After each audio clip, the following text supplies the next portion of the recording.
तो कैसे हैं दोस्तों, फिर से एक नई वीडियो आपका स्वागत। आज हम बात करने वाले हैं स्नैपड्रैगन वर्सेस डायमंड सिटी।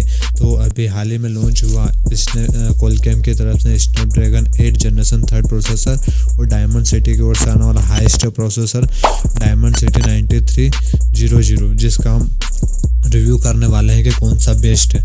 तो सबसे पहले हम CPU परफॉर्मेंस की बात करते हैं दोस्तों। अगर स्नैपड्रैगन 8 जनरेशन 3 का प्रोसेसर देखे जाए तो इसका जिसकी परफॉर्मेंस निकल के आती है 98% निकल के आती है। और अगर डायमंड सिटी की बात करें, डायमंड सिटी 93 की, तो इसकी परफॉर्मेंस निकल के आती है 99%। तो कहीं ना कहीं यहाँ पर डायमंड सिटी आगे है। अगर गेमिंग परफॉर्मेंस की बात करें तो स्नैपड्रैगन 8 जनरेशन 3 की गेमिंग परफॉर्मेंस 100% आती है और डायमंड सिटी की भी गेमिंग परफॉर्मेंस 100% आती है, मतलब दोनों यहाँ पर बराबर है। अगर बैटरी लाइफ की बात करें तो यहाँ पर स्नैपड्रैगन कहीं ना कहीं डायमंड सिटी से पीछे रह जाता है। अगर स्नैपड्रैगन की बात करें हम बैटरी लाइफ में, तो इसकी 91% रहती है, जबकि डायमंड सिटी की 92% तक, मतलब 1% डायमंड सिटी आगे चलता है दोस्तों। तो यहाँ पर बैटरी लाइफ में डायमंड सिटी प्रोसेसर काफ़ी बेस्ट है। अगर इसमें नैनो रिव्यू या स्कोर कार्ड, मतलब ओवरऑल चिप स्कोर की बात करें तो यहाँ पर स्नैपड्रैगन 98% रहता है और डायमंड सिटी भी 98% रहता है, मतलब कि दोनों ही समान है दोस्तों। अगर इनके एंट्री स्कोर की बात करूँ तो स्नैपड्रैगन का आता है 20,79,542 आता है, तो ये काफ़ी स्नैपड्रैगन का इतना आता है। और डायमंड सिटी की बात करूँ 93 की, तो इसमें 22,48,162। तो यहाँ पर डायमंड सिटी एंट्री स्कोर में डायमंड सिटी यहाँ पर बेस्ट है अगर स्नैपड्रैगन से देखा जाए। अगर मैं आपको डीप रिव्यू में लेके चलता हूँ दोस्तों कि अगर स्नैपड्रैगन डायमंड सिटी के CPU की बात करें डीप में, तो इसका 4,62,657 आता है स्नैपड्रैगन का स्कोर। और डायमंड सिटी का बात करें तो 5,24,211 आता है। तो यहाँ पर भी डायमंड सिटी बेस्ट है दोस्तों। अगर इसमें ग्राफिक्स की बात करूँ GPU की, तो इसमें इसका GPU 9,28,700 के करीब आता है। और डायमंड सिटी की बात करूँ GPU की, तो इसमें 9,51,184 तक जाता है स्कोर इसका, मतलब कि डायमंड सिटी कहीं ना कहीं स्नैपड्रैगन से बेहतर लग रहा है दोस्तों यहाँ पर। अगर मेमोरी सपोर्ट की बात करूँ मैं, तो इसमें मेमोरी सपोर्ट हमको 3,27,756 का मिलता है। और अगर डायमंड सिटी की बात करूँ तो 4,51,571 का मिलता है। तो यहाँ पर भी डायमंड सिटी की मेमोरी सपोर्ट काफ़ी बेस्ट है, मतलब मेमोरी फ्रीक्वेंसी की बात करता हूँ दोस्तों। अगर मैं टोटल VFX और टोटल अगर स्कोर जोड़ता हूँ तो यहाँ पर टोटल एंट्री स्कोर इसका स्नैपड्रैगन का 20,79,542 आता है। और अगर डायमंड सिटी का देखता हूँ तो यहाँ 22,48,162 आता है। तो यहाँ पर CPU टाइप में देखा जाए तो कहीं ना कहीं डायमंड सिटी आगे निकलता हुआ दिख रहा है दोस्तों। ये तो हो गई इनकी बात। अगर हम इनमें कोर बेच मार्क में जाते हैं कि कौन सा बेस्ट निकलता है, तो अगर मैं नॉर्मली आपको बताता हूँ कि स्नैपड्रैगन जनरेशन 3 का अगर देखे जाए तो इसमें हमको 21 अगर दोस्तों मैं सिंगल कोर स्कोर की बात करूँ तो यहाँ पर स्नैपड्रैगन 8 जनरेशन 3 का परफॉर्मेंस निकल कर रहा है 2181। और अगर डायमंड सिटी का देखे जाए तो यहाँ पर 2221 निकल कर रहा है, मतलब 2% प्लस डायमंड सिटी आगे निकलता हुआ दिख रहा है स्नैपड्रैगन से।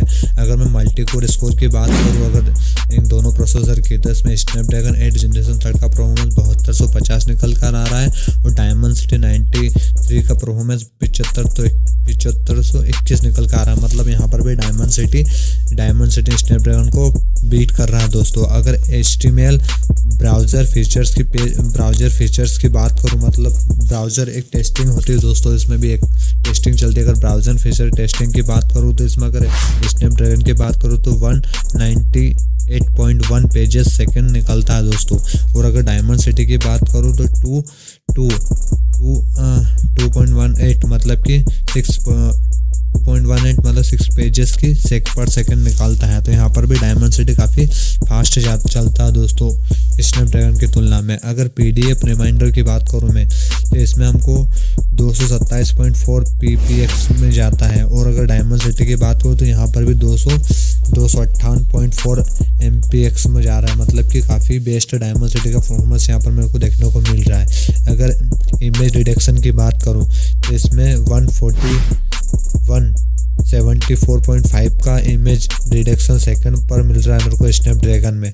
और अगर मैं यहाँ पर इमेज डिटेक्शन अगर डायमंड सिटी में देखता हूँ तो 162.1 मेगाहर्ट्ज से का मेरे को इमेज डिटेक्शन देखने को मिल रहा है। तो यहाँ पर स्नैपड्रैगन ने काफ़ी अच्छा परफॉर्मेंस किया है इमेज डिटेक्शन में। अगर HDR डिटेक्शन की बात करूँ तो इसमें मेरे को 238.2 MPX मेगापिक्सल सेकंड्स का दिख रहा है HDR किसका, स्नैपड्रैगन का।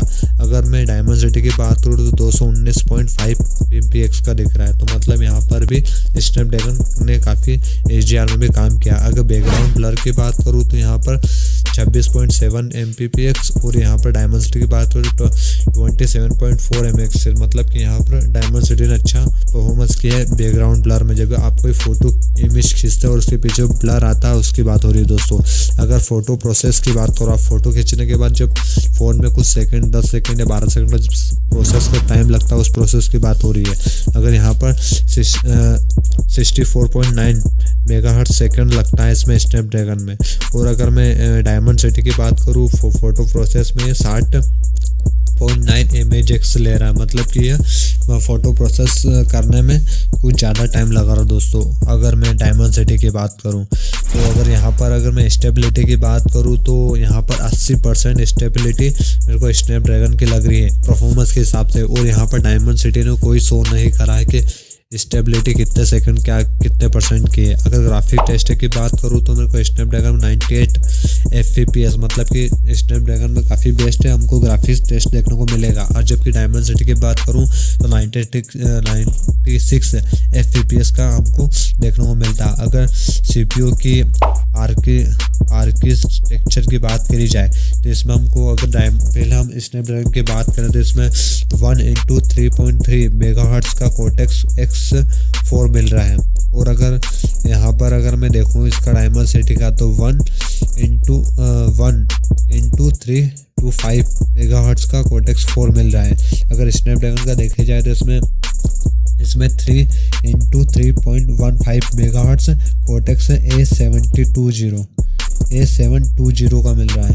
अगर यहाँ पर और यहाँ पर अगर स्नैपड्रैगन का देखूँ तो 3x2.5 मेगाहर्ट्ज कोर्टेक्स 4 का मिल रहा है। मतलब कि यहाँ पर अगर मैं देखूँ आपको स्क्रीन पर अगर दिख रहा होगा दोस्तों, यहाँ कहीं ना कहीं आर्किटेक्चर में स्नैपड्रैगन बेस्ट लग रहा है मेरे को। अगर मैं इसकी वीडियो परफॉर्मेंस की बात करूँ दोस्तों, अगर यहाँ पर कोर स्कोर की बात करूँ तो दोनों में कोर हमको समान 8 कोर दोनों में समान कोर देखने को मिलती है। अगर फ्रिक्वेंसी की बात करूँ मैं कोर की तो इसमें 33 मेगाहर्ट्ज की फ्रिक्वेंसी मिलती है स्नैपड्रैगन में। और अगर डायमंड सिटी की बात करूँ तो इसमें 3250 मेगाहर्ट्ज की फ्रिक्वेंसी मिलती है। मतलब फ्रिक्वेंसी में देखा जाए कोर फ्रिक्वेंसी में तो हमको इसका स्नैपड्रैगन का फ्रिक्वेंसी काफ़ी बेस्ट मिलती है कोर में। अगर प्रोसेस की बात करूँ तो इसमें 4nm में नैनोमीटर्स पे बना हुआ है और इसमें भी 4nm नैनोमीटर्स पे डायमंड सिटी बना हुआ, मतलब दोनों 4nm नैनोमीटर पे प्रोसेसर काम करते हैं। अगर मैन्युफैक्चरिंग की बात करूँ मैं तो दोनों ही सेम कंपनी मैन्युफैक्चरिंग करती है। TSMC दोनों ही सेम कंपनी दोनों प्रोसेसर को बनाती है दोस्तों। अगर GPU फ्रिक्वेंसी की बात करूँ मैं तो हमको स्नैपड्रैगन में 770 मेगाहर्ट्ज की मिलती है और जबकि डायमंड सिटी में काफ़ी बेस्ट और काफ़ी हाईएस्ट मिलती है 1300 मेगाहर्ट्ज की। अगर मेमोरी टाइप की बात करूँ तो मेरे को स्नैपड्रैगन में LPDDR6 देखने को मिलती है, जबकि डायमंड सिटी की बात करो तो LPDDR6 मतलब कि मिलती है। अगर मेमोरी फ्रिक्वेंसी की बात करूँ तो 48 मेगाहर्ट्ज और दोनों मतलब 48 मेगाहर्ट्ज के देखने को मिलता है। तो यहाँ पर दोनों की परफॉर्मेंस समान होती है दोस्तों। अगर मल्टीमीडिया स्टोरेज टाइप की बात करूँ मैं तो इसमें दोनों में हमको समान मिलती है। UFS